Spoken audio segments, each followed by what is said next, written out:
What's up, everybody? Welcome to On West Gray, the monthly podcast about all things local government in the city of Norman. I'm your host, Tiffany Verska, Chief Communications Officer for the city of Norman, and we appreciate you tuning in. Today, we have a pair of guests with us from the Norman Public Works Department, Director Shawn O'Leary and City Engineer Scott Sturtz. Gentlemen, thank you so much for being with us this morning. Thank you, Tiffany. Good morning. Good morning. Now, Public Works is organized into 6 functional divisions: engineering, fleet, streets, stormwater, traffic control, and transit and parking.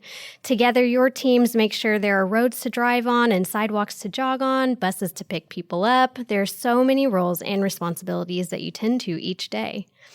And you're one of the largest departments in the city of Norman with more than 125 employees. So you undoubtedly have a ton going on day to day, but today we're going to zone in on discussing some current, past, and upcoming infrastructure projects in core Norman. So let's jump in. Can you give us a look at kind of the investment that has been made in these different projects, maybe the past 5 to 10 years, before we jump into what we have on the horizon? Happy to. I would just say that we think we have the best jobs in Norman, by the way. We get to build things and make the town better, and that's a great example of what's been happening in downtown Norman. I'll go back maybe 5 or 10 years and mention a few things I think most Norman folks would recognize and appreciate. Main Street, of course, is the centerpiece of our downtown Norman. And we did a streetscape project just a few years ago where we enhanced it's really aesthetics more than anything, but it was also kind of quietly, and actually the bigger part of the dollars went into making sure our downtown is accessible. Sidewalks. It's all about sidewalks and being able to move through the downtown if you are on foot or if you're in a wheelchair or if you are sight impaired and that sort of thing. If you're an elderly person that just has a little trouble walking, now you can walk the entire Main Street, both sides of the road, and not have impediments in your way. You can enter into the storefronts and so on. So in addition to making it more beautiful, I think our Main Street is the most accessible Main Street in Oklahoma. I think one of the more transformative things that we've done, and everyone probably has forgotten about it, it was called a railroad quiet zone. For those of us who have worked in the downtown for a few years, remember the train horn every about 35 minutes. We get about 30 to 40 trains a day through the core of our city. And until 2017, that came with the horn. Mm-hmm. After you've been around that sort of thing for a while, you sort of zone it out.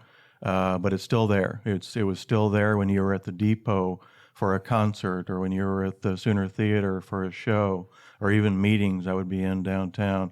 And that train horn was so, off-putting for all of us. And that all ended in 2017 when the city was able to finally negotiate, after about 8 or 10 years, what is called a railroad quiet zone, which essentially compels the railroad company, BNSF, to stop blowing the horn unless there is an emergency. Mm-hmm. So you still hear the horn once in a while, and that would indicate that maybe there's an animal on the tracks or something of that nature.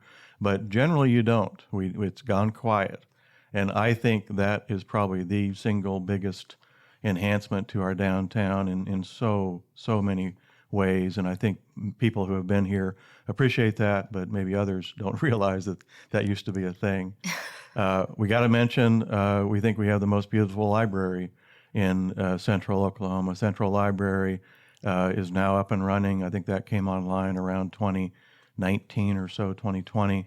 I got to tell you, when I moved here, I thought that Central Library was an event center. I was like, what is that? That is so beautiful. My husband and I were driving through, and then we saw the sign that said Norman Public Library Central. And I was like, that is so phenomenal It is building. Certainly a beautiful architectural piece, and it's such a wonderful library. If you haven't been there, you got to go.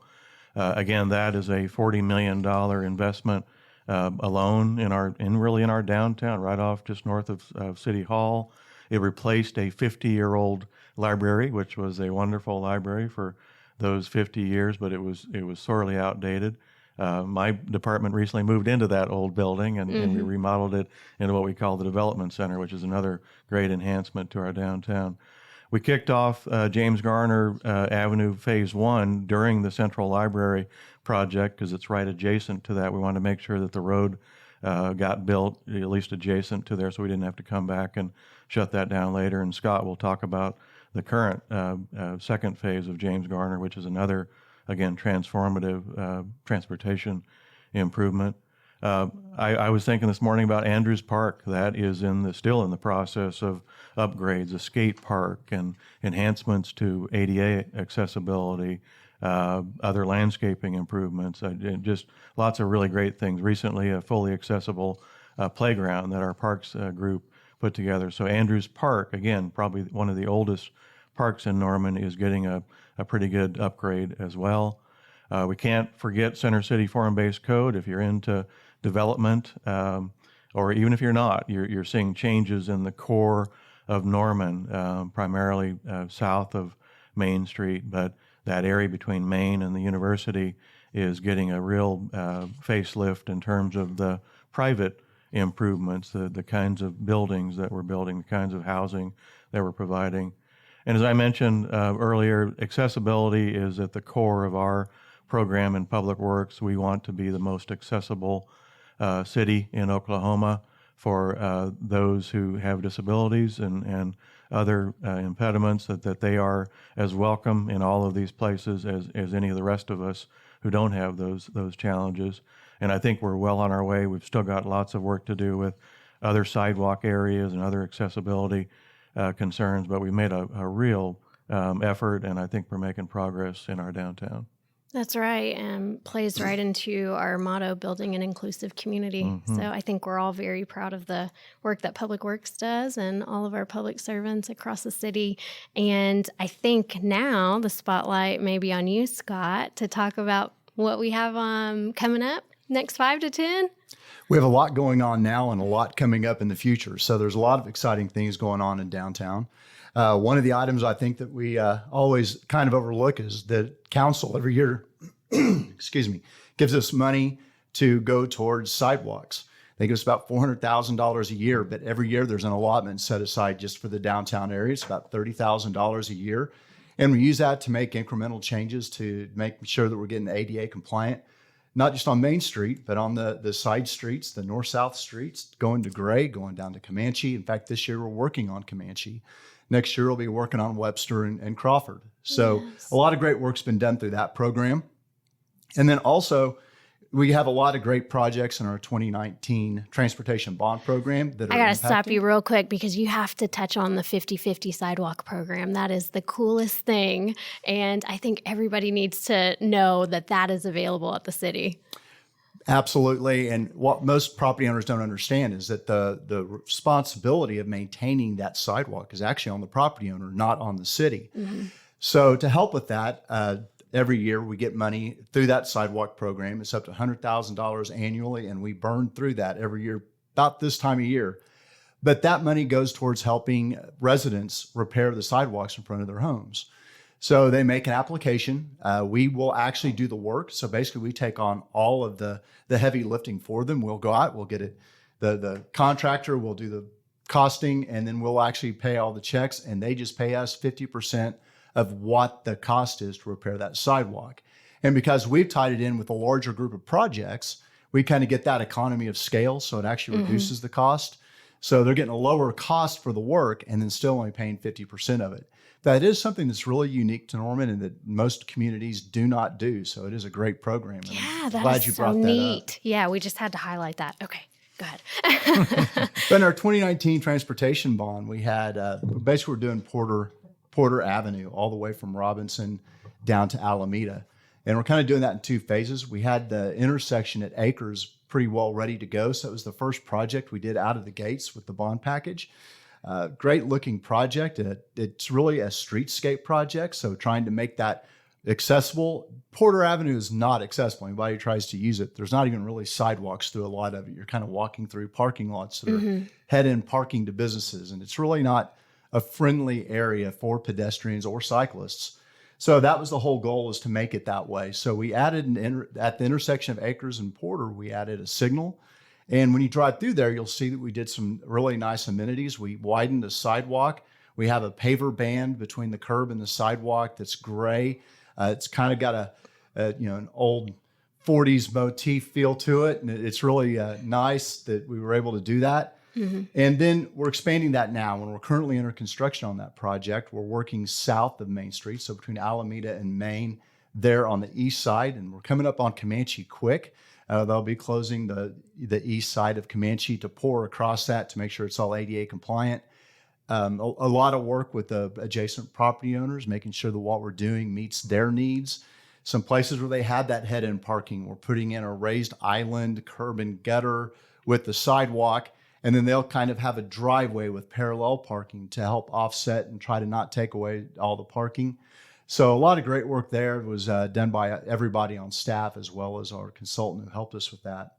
That project will be ongoing. Should be completed in November is the date we're citing on that right now.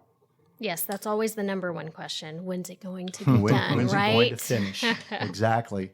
And we did get some federal funds to help with that project. So we also have federal funds on that one to try to offset some of the costs. Another kind of continuing with that, we go on, and Shawn had already mentioned the James Garner project, and very excited about that. We had James Garner Phase 2 currently under construction, and it's actually part of Norman Forward. So it was put in the vote for Norman Forward, and the money set aside to do that. Another project that we have federal funding on. But that project is going to go from Flood north of Robinson. You'll get off of Flood at a modern roundabout, a multi-lane modern roundabout. Modern roundabout. All right. We get some questions about that. Now, those are supposed to be safer for drivers, right? Absolutely. Absolutely. Yeah. Okay. You take away a lot of those really hard collision points like 90 degrees and head on. Mm-hmm. And if there is an accident, it's more of a side swipe. So it's a lot safer for vehicles. But also when we looked at it and just to get the traffic flow that we needed through there, a roundabout was the most efficient way to do it, and it was cost effective. It really didn't cost us more. Another signal there we felt would have been very prohibitive and really caused a lot of problems with the signal at Flood and Robinson. So a lot of study and research goes into all of these different decisions that you make about projects. You don't just say, hey, that might look okay there. I like this in this area, right? There's so much work that goes into every step of these projects. Absolutely. We spend a lot of time. We hire the best consultants we can get for each project. We actually select the one that we think is best suited for that type of project, mm-hmm. for that corridor. And then we work with them closely. There will be a preliminary design. And then we get to what we call 30% design, which is kind of where we start seeing the project actually flush itself out. But to get there, it takes a lot of work and effort. We're looking at costs. We're looking at what the best thing is for traffic flow. And we won't design a project now if it's not multimodal and it's not fully ADA compliant. So all those factors have to be put together to make something that works. And then when we can, we always look if we can do something for aesthetics. Mm-hmm. This roundabout, we're working with the Norman Arts Council now to get an artist to come in and do an art piece with the 1% for art. That was part of Norman Forward.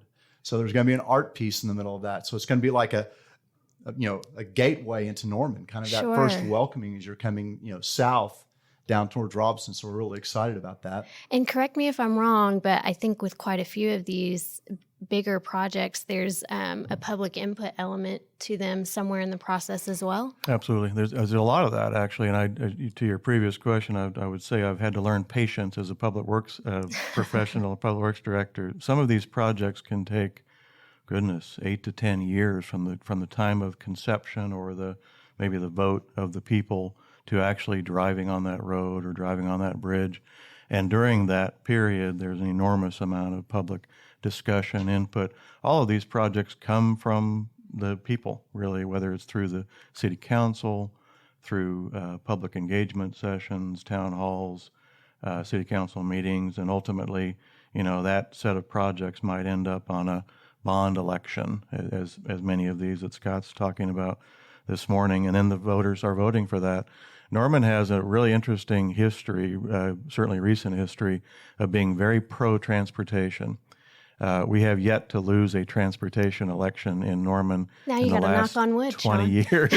Yeah, if we can only be so fortunate with our utilities and stormwater program. But for whatever reason, Norman citizens value transportation. They vote in favor of it. They're willing to pay for it. And over again, we see that support, whether it's in maintenance of streets or new streets like James Garner. So we're very fortunate that way. But I think that comes really organically through the community. The people tell us what they want. We put it on a ballot, and then we go out and we as public works folks get to go out and design and build it. But it doesn't just happen overnight. It's a long process. Right, right. So we talked about James Garner, and I'm glad that we did because we've had a lot of questions on that. And as you mentioned, it's a voter-approved project. And then the Gray Street Two-Way. You got to tell us about that, right? The Gray Street Two-Way is going to be a really interesting project. We're well into design on that. We're at about 90% design on that project, but it will take Gray Street from Porter back to University, where it's currently one way going west, and it will be a two-way roadway. That's going to take some getting used to, right? It's going to be an adjustment. All of my driving years here in Norman, it's been this way. So hopefully I can remember when I get on it. So why was that decision made? There were a lot of factors, I think, that went into that. Back when we were doing the comprehensive transportation plan, there was a lot of discussion about this. And there was also a study done on taking Main and Gray two-way. And so this was kind of phase one of that. And the reason that we're doing this one now is because with all these other projects coming online, James Garner, Porter, we don't really know what the effect's going to be on Main Street. So we're doing this, and this is kind of be a good starting point. A lot of the property owners feel that it's better for the businesses if it's two-way. Mm-hmm. So that's part of the driving factor too here. You don't have to circle the block to get back to the place you were trying to go to, right? Exactly. You can see the signs from both directions. This really, it's not unique to Norman. It's happening across the country. Just like, frankly, I'm old enough to have learned this in college in my traffic engineering classes. Back in the 70s, our central business districts, like the downtown, were having lots of traffic issues and accidents and parking problems. So the solution to that was going one way. And it was a solution that was used across the country. Mm-hmm. Any medium to large size city were doing it. I don't think I've lived in a city in the Midwest that didn't have one-way streets, frankly. And now we're all kind of going back to that, partially because our central business districts are different now. The traffic numbers have actually reduced. That's not a bad thing. That's a good thing in many respects. But it's no longer the central business district. It's an entertainment district. It's a restaurant district. It's an arts district. And that's wonderful. But with that comes a little less traffic, fewer traffic problems, and the one-way just isn't as necessary as it was in 1972 when we did it here. This recently happened in Oklahoma City. The P180 program converted a lot of their one-way streets to two-way. And it's working, and it's really good for business. It's good for our downtowns. Okay.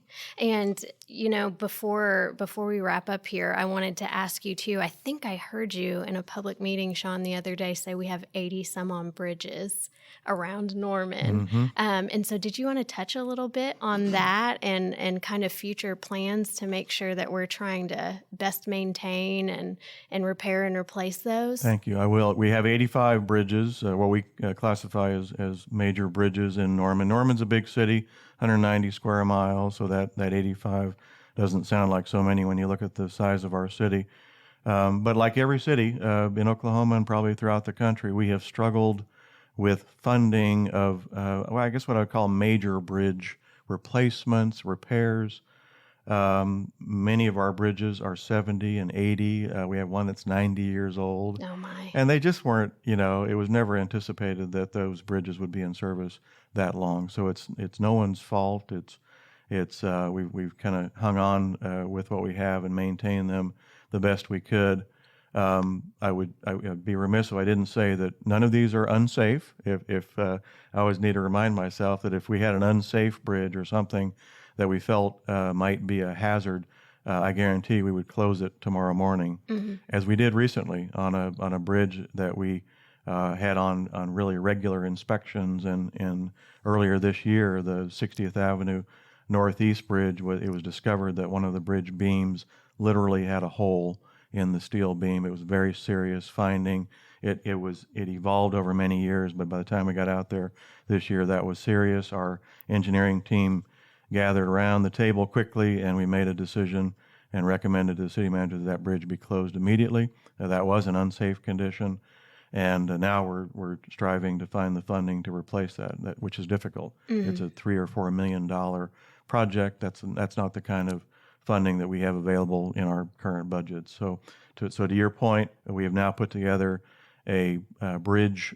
We call it the Bridge Maintenance Bond Program. City Council seems to be very favorable to it.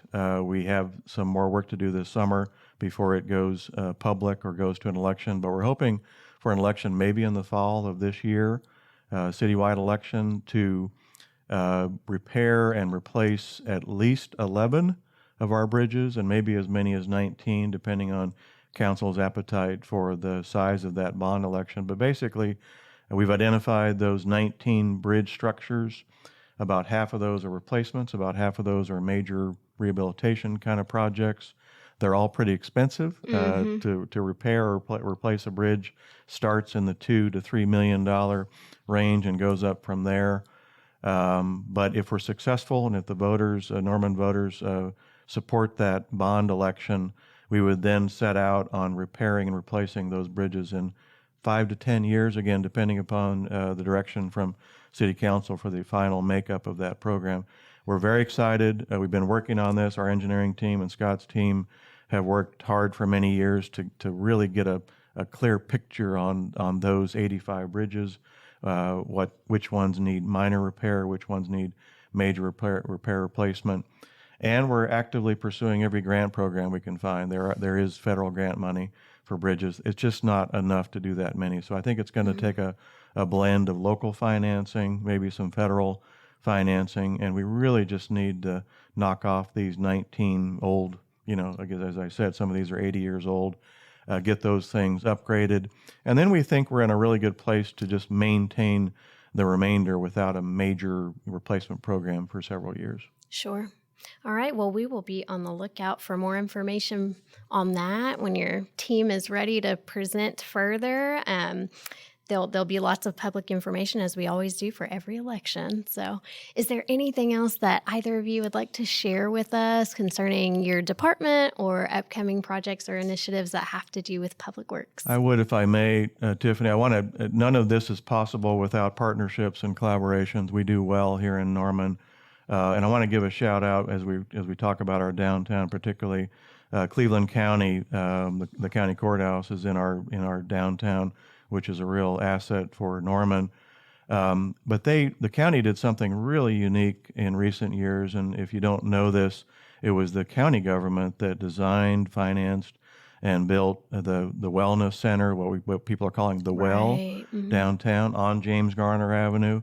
It is a jewel of an improvement in our downtown, and the county is managing, staffing that facility. If you have any interest in yoga or aerobics or whatever your thing is, there's a program for you there. It is remarkable, and a shout out to our friends in Cleveland County and the leadership there with the county commission. I have never seen a county government do something like that. An investment like that, an investment in wellness in our downtown. It's a remarkable thing, and I think there's going to be a lot of momentum built around the Well, the James Garner improvements, walkability, all the things that we're trying to do, but we do it together. It's not the city alone. Right. It's the city, the county, our downtowners organization, our Chamber of Commerce, all those folks. We are working together to make it better, and we just appreciate being a part of that. Absolutely. It takes collaborations and partnerships, just as you said.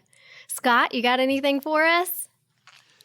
Just that it's great to be a servant in making this community better, and that's what we're here for. And we try to be responsive as quickly as we can to those citizen issues that come up, but we're always here to help. And we're here. We got the sidewalk program running, and if people do need help with their sidewalks, we're here to jump in with that 50-50 program to lend a hand. All right, wonderful. And I'll offer a kind reminder to listeners that you all do a phenomenal job of trying to keep people posted on all of the traffic advisories and the upcoming projects that may impact traffic or travel. And they can go to normanok.gov/news and filter general advisories if they would like to see anything that has to do with traffic. So we'll go ahead and wrap up. Questions or commentary about On West Gray can be sent into publicaffairs@normanok.gov. Shout out to our producer and editor, Mr. Bryce Holland of the City of Norman Communications Office. Listeners are reminded that there will be a citywide proposition concerning water rates on June 13th, and this would provide funding for water line replacement, groundwater disinfection, lead and copper line mandates, and water service equipment and materials.